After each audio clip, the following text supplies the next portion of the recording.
से थोड़ी health issues के कारण मैं वीडियो नहीं डाल पाया।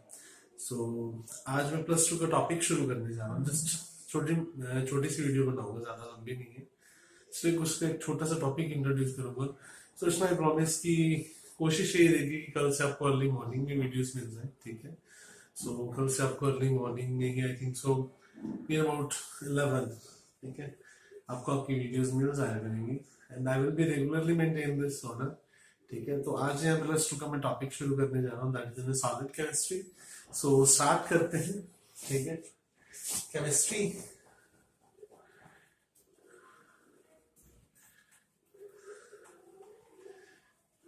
कौन सी क्लास? +2, ठीक है। जस्ट बेसिक से आज शुरू करूंगा, ठीक है। Your very first chapter that is solid state.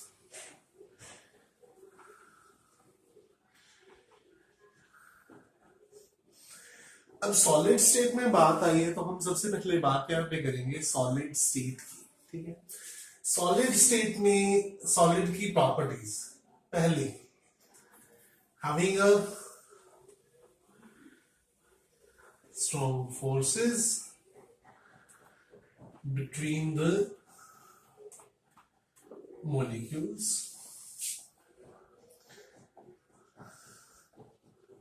ठीक है। सेकेंड इसकी प्रॉपर्टी रहेगी, सॉलिड की सेकेंड प्रॉपर्टी क्या होगी? High melting and boiling point, as you already learned in your 10th and 9th,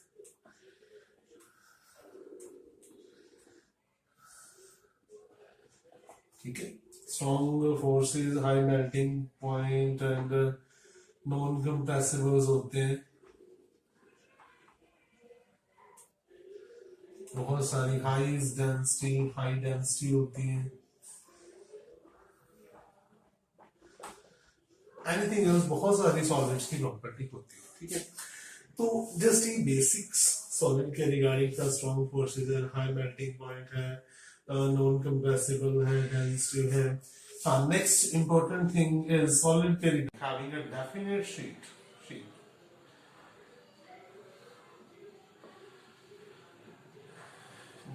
shape as well as definite volume.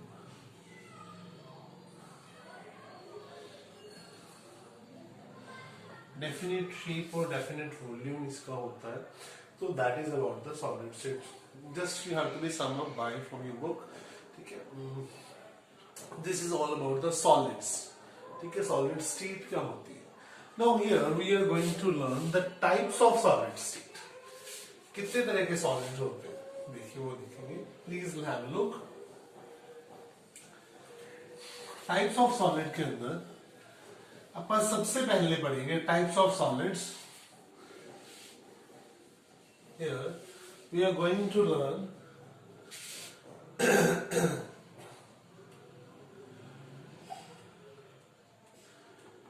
Types of solid. First is crystalline,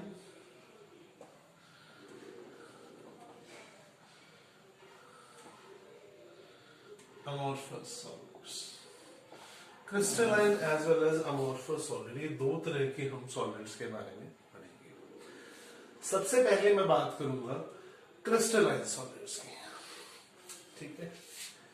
जो ये crystalline solids होते हैं, ध्यान देना, मैं यहाँ पे आपको एक पिक्चर दिखाऊंगा, यू कैन चेक इट, ठीक है। इनका डिफरेंस भी बताता जाऊंगा साथ साथ और आपको इसको सेपरेटली समझाता भी जाऊंगा। क्रिस्टलाइन सॉलिड्स होते हैं, these molecules are arranged in a regular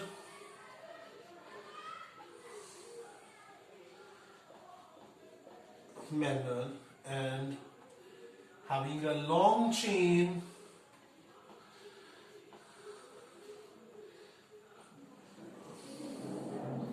or long term,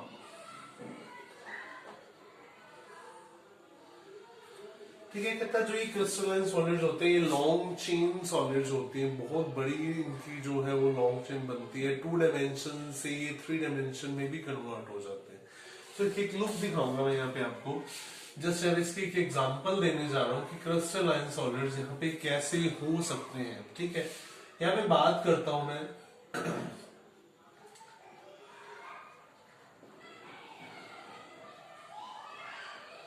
up to सोन, मैंने डॉट लगा दिए, Cl negative, Na positive, Cl negative, Na positive, Na positive, Cl negative, Na positive, Cl negative, Cl negative, Na positive, Cl negative, Na positive, Cl negative, up to so on you can write it। मैं इसको पूरा करके up to so on we can be clarified। ठीक है, तो इस तरह से जिसका ये regular arrangement so on 3 dimension में भी ये चलता है। इसके नीचे जो बनेंगी वो आप 3 डायमेंशनल स्ट्रक्चर में भी आप क्रिस्टलाइन सॉलिड को बना सकते हो। ठीक है, इन्हीं जैसे लेयर है, जैसे बुक की फॉर्म के अंदर है, तो that is an crystalline form. ठीक है, तो इस तरह से इसका जो है वो अरेंजमेंट होता है क्रिस्टलाइन सॉलिड्स। ठीक है, देखो एक तो इसके मॉलिक्यूल टाइटली पैक्ड होते हैं। ठीक है, एक तो इसकी प्रॉपर्टी ये थी, they are in the form of 2 dimensional as well as 3 dimensional. Second इसकी प्रॉपर्टी होती है बेटा, they are anisotropic in nature. अब एनाइसोट्रॉपिक का मतलब क्या है? ये डिफरेंट में मोस्ट इंपॉर्टेंट टॉपिक है, आप जो बताने जा रहा हूं क्रिस्टलाइन सॉलिड्स के अंदर। एनाइसोट्रॉपिक का मतलब क्या होता है? एनाइसोट्रॉपिक,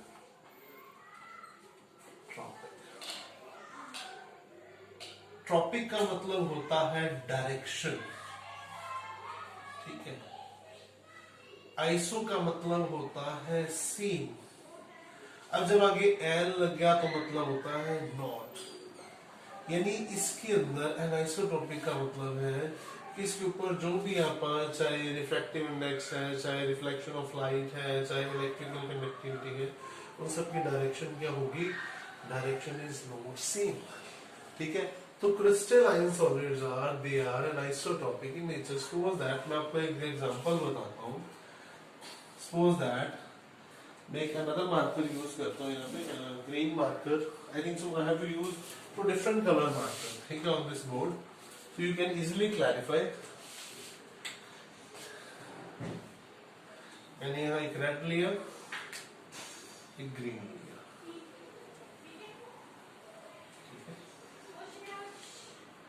यहाँ पे मैंने रेड, यहाँ पे भी रेड। ठीक है, I think I have to use it, making very carefully।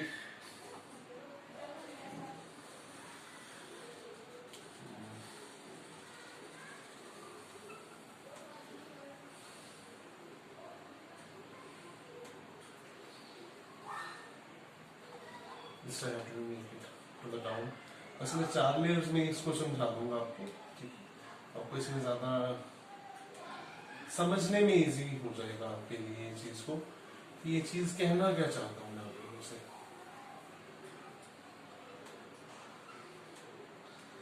ठीक है, suppose that this is your arrangement of an isotropic. ठीक है, एनाइसोट्रॉपिक में मतलब क्या है कि आपकी चाहे तो मैं वेलोसिटी ऑफ लाइट बोलूं। ठीक है, वेलोसिटी ऑफ लाइट बोलूं, चाहे मैं आपका रिफ्रैक्टिव इंडेक्स बोलूं। ठीक है, तो इन दोनों के अलावा अगर जो भी इसकी प्रॉपर्टी है, इलेक्ट्रिकल कंडक्टिविटी देखूं,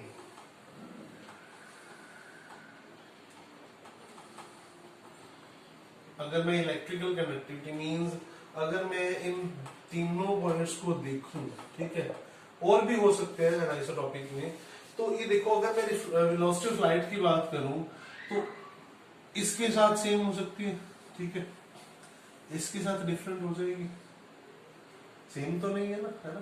तो ये जो अरेंजमेंट है ना, तो दैट शोज योर एनाइसोट्रॉपिसिटी। यानी वेलोसिटी ऑफ लाइट भी सेम नहीं आएगी, रिफ्रैक्टिव इंडेक्स भी सेम नहीं आएगा उस क्रिस्टल का, और इलेक्ट्रिकल एक्टिविटी भी नहीं आएगी। ठीक है, क्योंकि यहाँ पे अरेंजमेंट कोई बड़ा मॉलिक्यूल है, कोई छोटा है, कोई बड़ा है, कोई छोटा, तो उसके अकॉर्डिंग इसकी वेलोसिटी क्या करेगी, वेरी करेगी। ठीक है, सो crystalline solids they are an isotropic in nature, they are an isotropic in nature। ठीक है, इसकी सेकेंड प्रॉपर्टी है, ठीक है, ये भी rigidity, they are rigid in nature, ये तो बात क्लियर है। इसकी जो थर्ड प्रॉपर्टी हमने पढ़ी, they are rigid in nature. ठीक है, तो how we can say they are rigid, ये रिजिड कैसे हो सकते हैं, anybody can tell me how they are rigid. Rigid means hard, and other property साथ में ले लेते हैं, non compressible,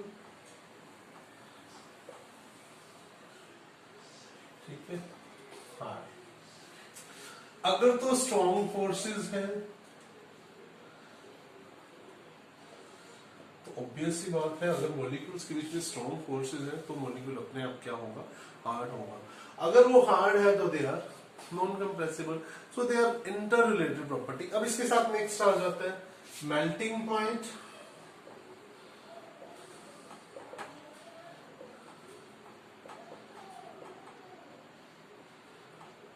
बॉइलिंग पॉइंट। तो सॉलिड्स अगर हार्ड है, नॉन कंप्रेसिबल है, तो स्ट्रॉन्ग फोर्सेस है, तो हमें क्या पता है, जिसकी स्ट्रॉन्ग फोर्सेस होती है उसका मेल्टिंग पॉइंट और बॉइलिंग पॉइंट भी क्या होता है, इटसेल्फ स्ट्रॉन्ग। ठीक है, दैट इज आल्सो हाई। ठीक है, तो डेंसिटी भी क्या होगी, हाई होगी। क्लीवेज, मोस्ट इंपॉर्टेंट पार्ट, इसके ऊपर भी क्वेश्चन आ जाता है। कहते क्लीवेज कैसे होता है, कहता जब भी क्रिस्टलाइन सॉलिड को आप काटते हो, ध्यान रखना, जब भी आप क्रिस्टलाइन सॉलिड को आप यहाँ पे मान लीजिए आपके पास एक कोई क्रिस्टलाइन सॉलिड है, ठीक है, आपने इसको कट कर दिया यहां से, ठीक है, तो इसका जो अदर पार्ट आएगा ना बिल्कुल शार्प आएगा। It cut is into the sharp edges, it cut into the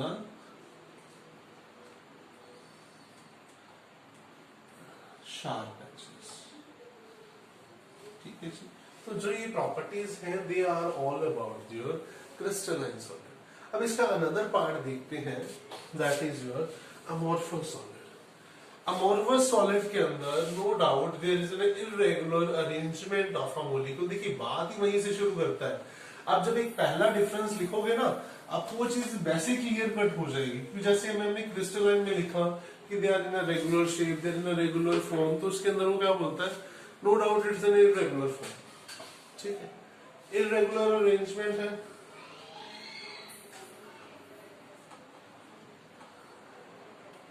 amorphous solids के अंदर first of all irregular arrangement,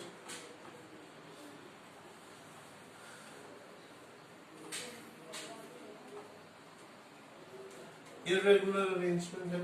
second क्या हो सकता है, हाँ जी, first is irregular arrangement, second क्या हो सकता है, वीक फोर्सेस होंगी as compare to weak forces as compare to crystalline solid.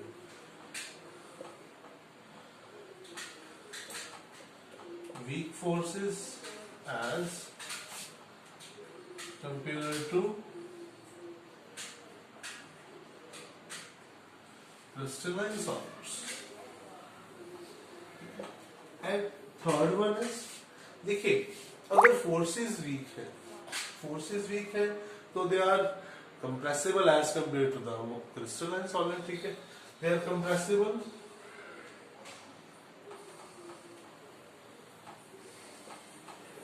as compared to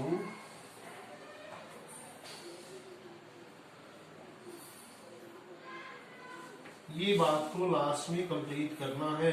फिर मत कहना कि सर आपने बताया था, मैं इसको पूरे सेंटेंस को लिख रहा हूं, इस चीज को अंडरलाइन कर लो आप लोग, एज कंपेयर टू।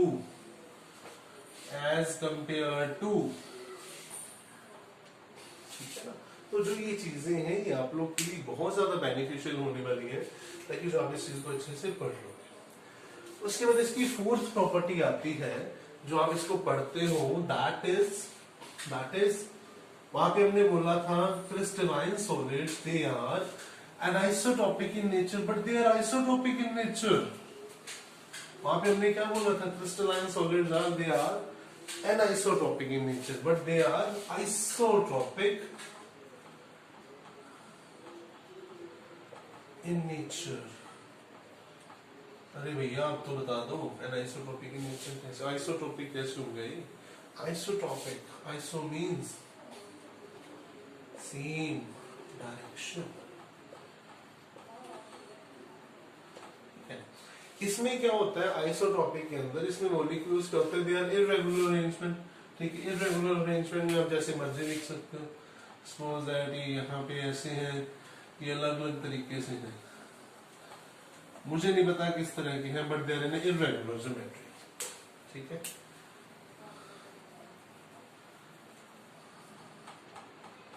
अप्रोक्सीमेट इनके अंदर जो भी वेलोसिटी ऑफ लाइट से, जो भी जिस भी वेलोसिटी से लाइट रहेगी, जिस भी जगह से आप काटोगे वो क्या जाएगी, सेम जाएगी सभी डायरेक्शन में। इसका रिफ्रैक्टिव इंडेक्स भी क्या होता है, they are almost same velocity of light and almost same electrical conductivity, approximately that is to be the equivalent. ठीक है, तो इसके लिए क्या होता है एनिसोट्रॉपिक इन नेचर। तीन प्रॉपर्टीज का हार्डली लेके चलते हैं, velocity of light, refractive index and electrical conductivity. ठीक है, यहाँ पे इसका जो नेक्स्ट पोर्शन है क्लीवेज, क्लीवेज की बात करते हैं। अब क्लीवेज की मैं बात करूं तो क्लीवेज में हमने क्या पढ़ा था क्रिस्टलाइन के अंदर कि उसकी अरेंजमेंट एक रेगुलर है, एक डेफिनेट शेप है, बट इसकी कोई डेफिनेट शेप नहीं होती। तो इसकी कोई डेफिनेट शेप नहीं है तो इसके लिए इसका कोई रेगुलर पैटर्न भी नहीं होगा। इसको जिस भी हिस्से में काटोगे वो एक इर्रेगुलर शेप के अंदर कटेगा। ठीक है, no sharp point, no sharp points are to be generated.